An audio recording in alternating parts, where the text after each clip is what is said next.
خصوصي یعنی معذور خلک چې د توجه مستحق دي. کوزدر تیمرګره کې د لینارډ چیشری ډیسابیلیټي ډیولپمنٹ پروګرام په تعاون د خود مختار پروجیکټ تحت د اسوسییشن فار بیهیویر اینڈ نالج ټرانسفارمیشن د سوري لاندې معذورانو ته د هغې د ضرورت سامان او نقدي پیسې ورکړې شوې. په دې سلسله کې د یوې دستورې تابع شوې وه چې د کوزدر ډي سی او محمود اسلم وزیر، د پني تعلیم صوبایي وزیر محمود زیب خان، د سیمې مشرانو، ولس او معذورانو شرکت کړی و. دستوره کې د کوزدر څلور یونین کونسلو، شایخیل، بنډګۍ، بلمبټ او تیمرګرې سره تعلق لرونکو نارینه او زنانه معذورانو ته د هغې د ضرورت سامان، کرسۍ، د لیدو او اورېدو دپاره آلات او نور سامان سره د روزګار دپاره 15 زره نغدي روپۍ ورکړی شوې. دستوره کې شامل د کوزدر بر ملکن سره تعلق لرونکې قادر محمود چې پیدایشي دواړه لاسونه نه لري، خو دا کمزوري د خپله مجبوري نه ده ګڼلې او په خپو خط لیکي، سبق وایي او د نهم امتحان یې په 425 نمبرو اخیستو سره پاس کړی دی. ویل زه د پیدایشي داسې ډېر څه بېل یم، زه خپل همت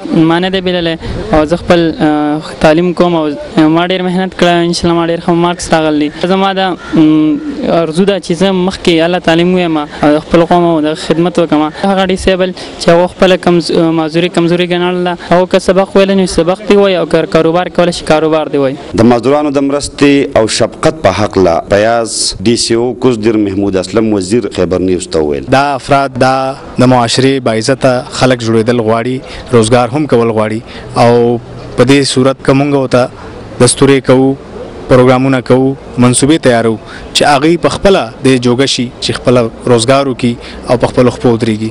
نو انشاءالله چې دا ملک په پرمختګ ضرور کوي چې چېرته روغ خلک هم کار کوي او دا افراد چې خصوصي دي چې دوی هم کار کوي. دلته په څلور یو سی کې زموږ په تیمرګره کې دوی دا سروې کړې وه. په دې لور کې د ای بي کې ټي په وساطت سره او 700 کسانو سره رجسټر شول چې مختلف شکل کې معذوران دي. نو پای کې موږ نن دلته مختلف آیټمز سامان مو تقسیم کو. امید دی چې د دې سره د خلکو کې چې کوم زموږ معذور خویندې ورونه دي نو د دوی خپل روزګار طرف ته د دوی ښه پروګرس وشي او دوی به لکه د خپل معاشرې یو ښه کارکرد اکټیو ممبر جوړ شي. په دستوره کې 15 ښځو نرو معذورانو باندې سامان تقسیم شو.